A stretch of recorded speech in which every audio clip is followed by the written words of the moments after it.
और चलिए खबरों की ओर रुख करेंगे। विदिशा मामले में बीएसटीबी की मुहिम रंग लाई है। अब बीजेपी नेता ने मदद के हाथ बढ़ा दिए हैं। बच्ची को गोद लेंगे बीजेपी प्रदेश कार्य समिति सदस्य मनोज कटारे।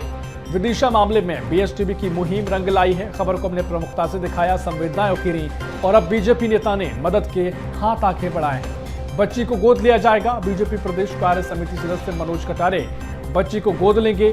और इससे पहले पूर्व सांसद प्रताप भानु शर्मा ने भी मदद की बात कही थी। विदिशा के लिए शर्मनाक घटना है, मनोज कटारे ने बातें कही। जनप्रतिनिधियों के लिए शर्मनाक बात है, मनोज कटारे ने भी जिक्र किया। मैं बच्ची को गोद लेने के लिए तैयार हूं, ये बातें मनोज कटारे ने कही हैं। और बच्ची का पूरा खर्च मैं उठाऊंगा। सिर्फ बीएसटीबी ने खबर को प्रमुखता से दिखाया था। सबसे पहले बीएसटीबी ने खबर को दिखाया था। कचरे में खाना उठाकर बच्ची खा रही थी। बीएसटीबी ने पूरी संवेदनाओं के साथ इस खबर को आपके सामने रखा और अब मनोज कटारे ने मदद के लिए हाथ आगे बढ़ाए। तो आपको ये बड़ी अपडेट हम आपको दे रहे हैं और इसी खबर पर और चर्चा करेंगे। हमारे साथ बीएसटीबी से मनोज कटारे जुड़ रहे हैं। मनोज कटारे साहब, बहुत स्वागत है आपका बीएसटीबी में। जो घटना सामने आई, जो बच्ची की तस्वीरें सामने आई, बड़ी संवेदनशीलता से हमने उस खबर को दिखाया था। लगातार चर्चाएं तेज हुई, लोगों ने इसकी संवेदनाओं को समझा और आप जैसे लोग सामने आए, मदद के लिए आपने हाथ आगे बढ़ाए हैं। क्या कुछ आप उस बच्ची को लेकर आगे करने जा रहे हैं और इस घटना को लेकर क्या विचार आपके भीतर? कल सोशल मीडिया के माध्यम से मेरी जानकारी में विषय आया, मैंने वीडियो भी देखा। एक 13-14 साल की बच्ची, बहुत ही मार्मिक दृश्य था कि वो कचरे के ढेर पर बैठी, जिसको हम गांव में घूरा कहते हैं, उस कचरे के ढेर पर बैठ करके वो अपना भोजन तलाश रही थी।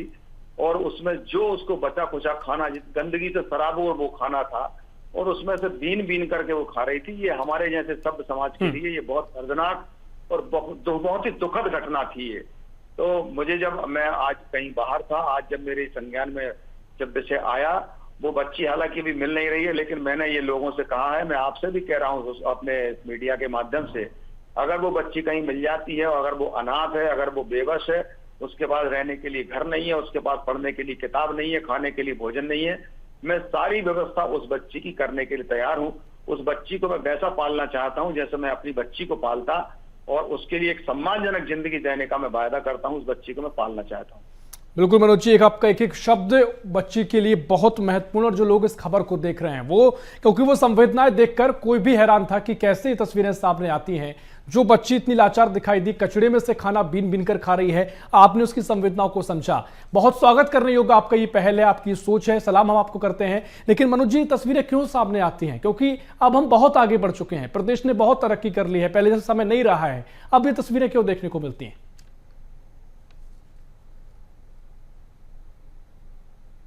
लेकिन कैसे वो बच्ची हमारी योजनाओं का लाभ लेने से वंचित रह गई, उसके माँ बाप कहाँ हैं, उसके परिवारजन कहाँ हैं, ये सब विचार करने वाली बात है।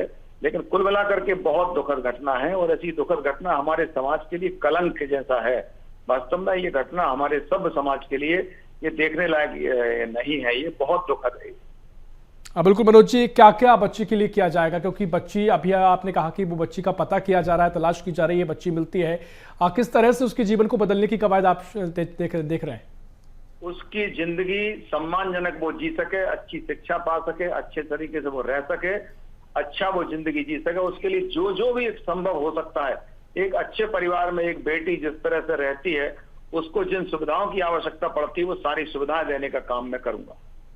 बिल्कुल मनोज जी, महत्वपूर्ण बात आपने कही और बीएसटीबी ने इस खबर को बड़ी प्रमुखता से दिखाया, क्योंकि हम लगातार जनता के हितों की आवाज उठाते हैं, बड़ी जिम्मेदारी से, गंभीरता से हम आवाज उठाते हैं। आप क्या कुछ अपील करना चाहेंगे अगर ऐसी और घटनाएं देखने को मिलती हैं? उम्मीद हम करेंगे कि घटनाएं दोबारा देखने को ना मिलें। क्या कुछ आप अपील करेंगे? क्योंकि आपने हाथ बढ़ाया है, मुझे लगता है अगर कोई भी ऐसा व्यक्ति दिखता है, कोई लाचार दिखता है, सभी को आगे आना चाहिए।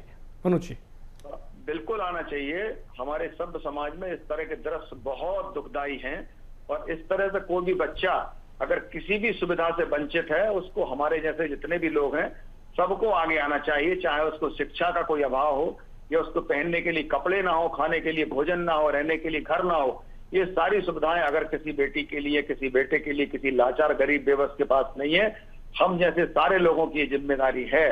सरकार अपना काम करती है, इसमें कोई शक नहीं, लेकिन सिस्टम में कहाँ कोई चूक रह जाती है। अगर उस चूक के कारण कोई बच्चा इस तरह से अभाव में जिंदगी जीता है, तो हम सबकी ये जिम्मेदारी है कि हम उसको अच्छा जीवन कैसे दे सकें। अगर ईश्वर ने हमको थोड़ा भी सक्षम बनाया है, तो मुझे लगता है कि ईश्वर का ऋण हमको चुकाना चाहिए, इस समाज का ऋण हमको चुकाना चाहिए और ऐसे बच्चों के लिए गोद लेने का काम हमको करना चाहिए। बिल्कुल मनोज जी, क्योंकि इस तरह की घटनाएं सामने आती हैं, बहुत सारी चर्चाएं देखने को मिलती हैं, आप राजनीति से ताल्लुक रखते हैं, आपने मदद का लिए हाथ आगे बढ़ाया है, कई सवाल लोग कर सकते हैं, लेकिन मैं एक बार फिर जो तस्वीरें हमने देखी, जो संवेदनाएं हमने देखी, सलाम हम करते हैं। बहुत बड़ी बात है कि आप बच्ची के लिए इतनी बातें कहने की आप अभी बात कह रहे हैं और उम्मीद करेंगे कि बच्ची का जीवन आगे का बदले और आगे उसको ऐसी नौबत ना पड़े कि इस तरह की स्थिति में वो पहुंचे। बहुत शुक्रिया आपका BSTV चर्चा करने के लिए, बहुत शुक्रिया आपको बच्ची के लिए ये पहल करने के लिए। मनोज जी बहुत शुक्रिया।